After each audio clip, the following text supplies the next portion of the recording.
Je vous propose de méditer la parabole du bon samaritain.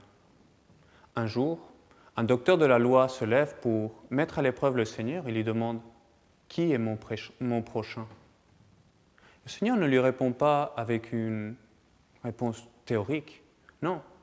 Il donne cette réponse magnifique qu'est la parabole du bon samaritain. Le Seigneur veut retourner la question. Il ne s'agit pas de voir qui est mon prochain, mais je dois devenir le prochain des autres. Je dois être proche des autres.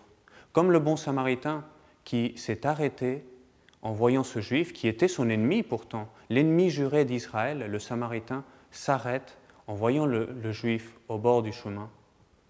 Il devient proche du juif, il fait ce premier pas.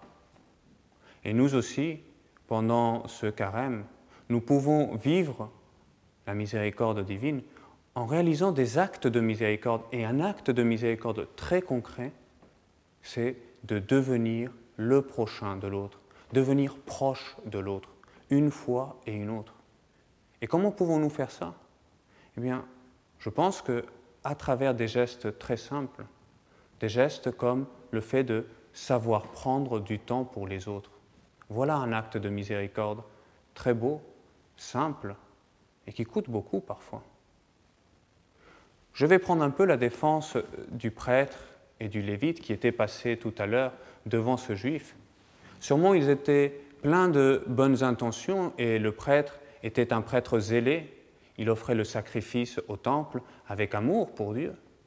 Seulement voilà, il voit le juif au bord du chemin, mais il n'a pas le temps, il ne s'arrête pas. Et nous, hélas, combien de fois nous disons peut-être « Ah oui, j'aimerais bien aider cette personne, mais seulement je n'ai pas le temps. Il faut que je fasse ceci ou il faut que je fasse cela. » Eh bien, prenons le temps pour être avec les autres.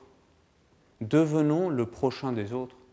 Devenons proches des autres à travers ce petit geste de savoir accueillir celui qui vient nous demander quelque chose, l'accueillir avec un sourire, l'accueillir peut-être en posant notre téléphone qu'on avait entre les mains ou l'ordinateur portable, on était en train de travailler, et bien, on s'arrête et on l'écoute. Voilà ce que le pape appelle l'apostolat de l'oreille, un geste de miséricorde qui nous fait devenir proches des autres, qui nous fait partager cette miséricorde divine qu'on reçoit. Eh bien, nous devenons acteurs de cette miséricorde divine, nous devenons le bon samaritain pour ceux qui sont autour de nous.